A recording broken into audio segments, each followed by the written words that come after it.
Raider Nation, buckle up. This is about to feel like riding a roller coaster with no lap bar. We've got a draft class that barely touched the grass, and the meaning behind that is louder than a siren. You've also got two names muscling their way into the future of the offense debate. The offensive line, that's the leaking roof that has to get fixed first, and there's a free agency target standing under a spotlight like a headline. And the search for the next head guy has names that hit you like a punch to the ribs. Stick with me because the last part carries weight like a cement vest. Before we dive into all of it, help me out. Lock in with the channel and treat the comments like you're yelling from the bleachers. Seriously? Say your piece. I want your voice mixed in with Raider Nation loud and clear. All year, I kept replaying this in my head like a broken jukebox. How did almost nobody from that rookie crop actually get on the field? We watched this team spiral, one loss stacking on the next, and those rookies didn't start getting meaningful snaps until the whole thing was already a five-alarm blaze. And that's the painful truth. That falls right on coaching and how the staff handled it. The name that turned into the billboard for "we're done with this" was Pete Carroll, and he got cut loose after only one season. But I'm not buying the lazy take of "so the 2025 draft was a disaster." Everybody breathe. The one holding the steering wheel now is GM John Spytek, and he's talking like he wants to lean even harder into that class. Like, instead of dumping these kids on the curb, he wants the next version of this roster built around them. That makes sense because development is like forging steel. You need reps and chances or the blade never hardens. Without that, even real talent turns invisible. And when you look at the names, you get why the hope won't die. Ashton Jeanty had zero oxygen with that offensive line, letting defenders pour through like water through a busted dam. Jack Beck and Donnie Thornton were trapped in an offense that always felt half a second behind the music. And Caleb Rogers, once he finally got a shot, at least proved there's some grit down in the trenches. The reality is the line was a shattered foundation all season. And if the base is crumbling, no playbook is going to hold the house up. I laughed out of pure nerves more than once. I'm not even pretending. And here's the part that's both sweet and infuriating at the same time. Spytek said he's proud of the class and that the big leap usually hits in year 2. All right, but that leap only happens if this team stops freelancing and actually repairs the fundamentals. There's money to work with. There's draft capital. People keep talking about a bunch of picks and plenty of cap space. That turns into a responsibility, not a shield to hide behind. To me, the route is straight like a runway. Put proven veterans on the offensive line. Build depth too, because injuries aren't if, they're when. Then you give Jeanty room to operate and you let the passing game breathe again. And if the franchise is taking a quarterback high in the next draft, that kid cannot step into a revolving door. Otherwise, we're replaying the same nightmare in silver and black. Around here, we see this the way only Raiders fans see it. Raw, direct, no sugar. It's not delusional fan talk. It's understanding the bigger issue wasn't the class's talent. It was the habitat they were thrown into. Now, if the line improves, the plan is clear, and these guys still don't show up when it's time to deliver, then that conversation flips fast and it gets nasty. Let me hear it in the comments. Do you think that 2025 group can still wake up and turn it on, or are you already out on them? Because the next piece runs straight into a college name everybody's circling, and there are big voices saying he shouldn't even come out yet. That's when the argument starts throwing sparks. Here comes the pressure like a tidal wave, because this team is sitting at the very top of the draft board, and at the same time, you can feel that fear creeping in like touching a hot stove you've been burned by before. The word is that this decision is flowing through two people with real gravity in how this franchise moves. Tom Brady and John Spytek. And when you're hunting the guy to run the offense, you can't be playing darts in the dark. But it's not always as simple as grab the first name and move on. The Raiders are going to get calls from every direction about trading for that high pick. Folks will throw wild packages at the table.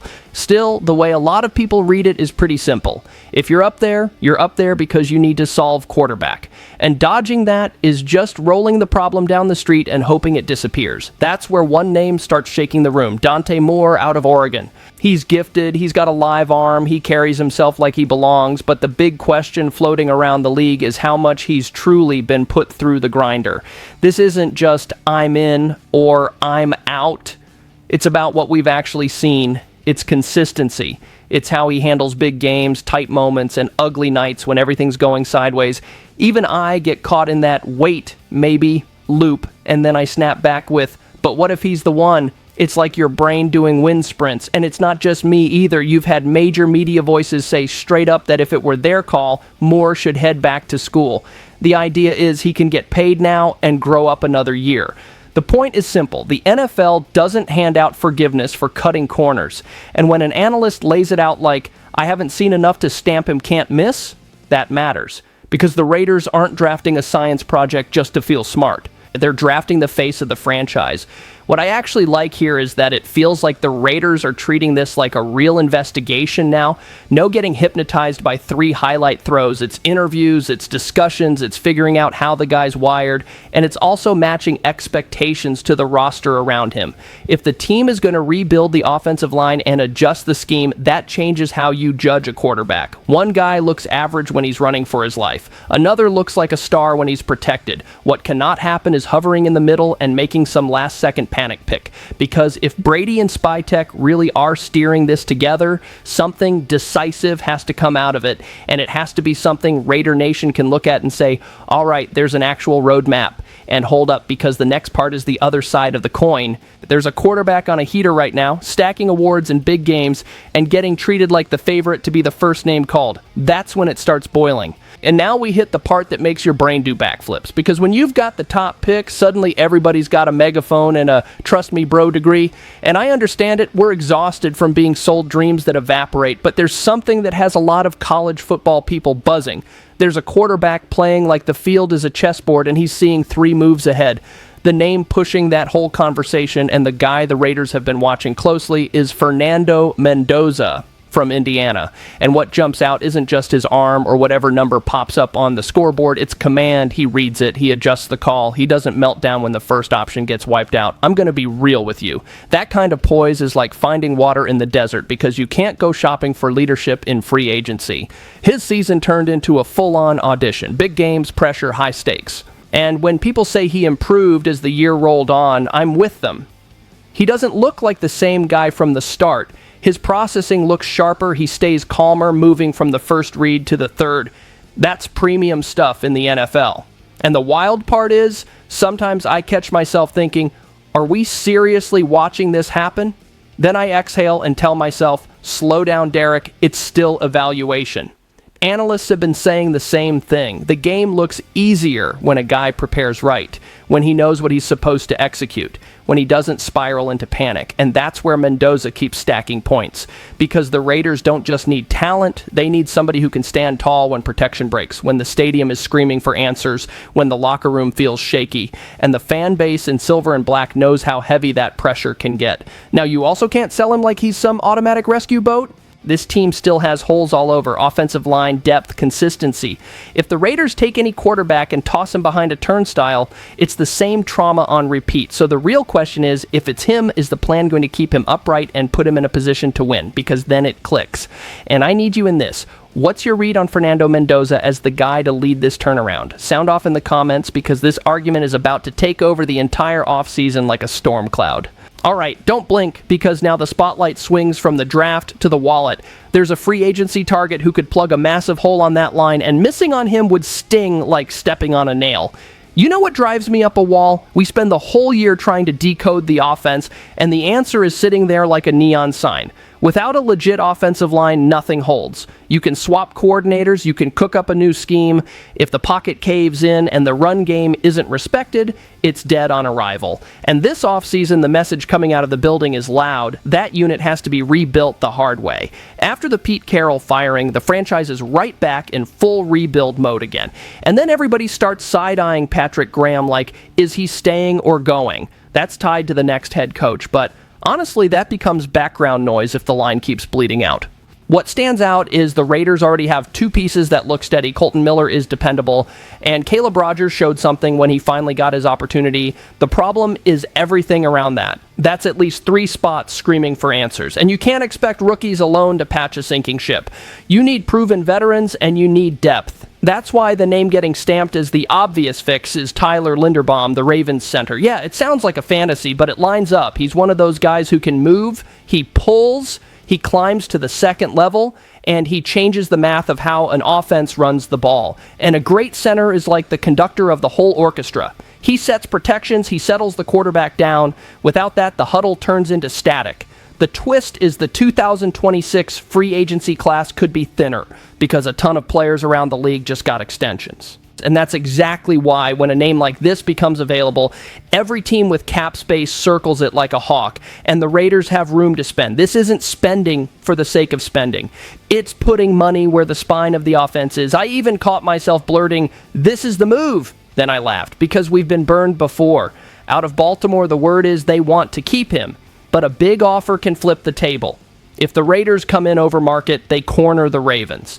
And if Baltimore doesn't match, that's it. One move and you raise the baseline of the line. Then the ripple hits everything. The run game looks real. Play action actually matters. And any quarterback who shows up, whether through the draft or otherwise, gets a cleaner world to live in. But this is also a posture test for the front office, because you can't talk tough and then go timid on the exact piece that gives the offense shape.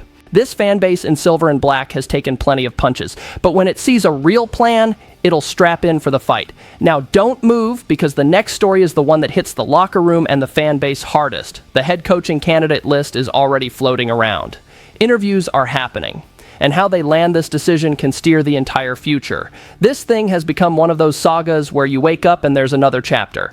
After the season ended, the Raiders fired Pete Carroll, and boom, we're hunting for a head coach again like we're chasing oxygen. A fourth head coach in 4 seasons is absolute madness, and I'm saying that with both love and irritation, because just win, baby, doesn't belong on a merry-go-round. What's different now, according to what's being said, is John Spytek is going to be truly involved in the process, and right there with him, Tom Brady. That adds gravity, like putting a boulder on the decision so it can't float away, because if football leadership is aligned, at least you know where accountability lives. It doesn't feel like everyone yanking the steering wheel in opposite directions, and the names are already flying with interviews done or requested. Ejiro Evero is in there from the defensive side, Matt Nagy from the offensive side, Kevin Stefanski pops back onto the radar, Vance Joseph too. Then there's Davis Webb, Mike LaFleur, Clint Kubiak, Jesse Minter, and more names that could push hard, like Robert Saleh, Joe Brady, Brian Dabble, Brian Flores, Chris Shula. That's a mountain of options. And it's both a buffet and a minefield. A buffet because there's real inventory. A minefield because you can get fooled by the hot name instead of the right fit. What I want is basic identity. The Raiders have to choose someone who sets the tone and keeps it when the losses come. Because they will. The roster is still thin. And rebuilds don't finish like a microwave meal. If the coach walks in and immediately starts bumping heads with the front office, it's done before it begins. And Spytek had a quote that to me says a lot. He said, even in relationships, 2 people don't agree all the time. He even joked about his wife. But he also said they talked it out. They got aligned. And he's taking responsibility for it not working. Honestly, that part earns respect from me. It doesn't magically fix everything, but it signals he knows the chaos can't keep repeating. Now, what the fan base in silver and black is going to demand is consistency. If you're drafting a quarterback high or betting on a big college name, the head coach has to be the right guy to develop that. Otherwise, it's wasted talent and another season tossed in the trash. And I'm not even touching play calling yet. First comes philosophy, then the details. I've got this uneasy mix right now, like 1 foot in hope and 1 foot in deja vu, because the list is strong. But the final hire is what separates a real reset from another brutal chapter. And that's why, when you combine the draft, the offensive line, and a new head coach, this offseason becomes the biggest one in a long time. This can flip the switch. This can sink the whole thing. And it drags us into a bigger look at where the Shield truly stands right now. When you zoom out and see all of it at once, it feels like standing under a thundercloud waiting for the first crack of lightning. A draft class that still needs time. 2 quarterbacks being weighed as the future of the franchise. An offensive line begging for immediate answers. And a head coaching hire that can connect the wires or blow the circuit again. This isn't a normal offseason. This is a fork in the road. The Raiders aren't just picking names. They're picking what they want to be. Either they build with logic, patience, and guts, or they spin in circles for another year. And this fan base in silver and black is tired of being fed smoke. It wants a plan. It wants direction. It wants to feel like just win, baby, still has blood in it. Now I need you. Drop it in the comments, because this space belongs to everyone who lives and breathes Raiders football. What scares you the most right now? The quarterback, the line, or the coach? Let's talk like we're shoulder to shoulder in the stands.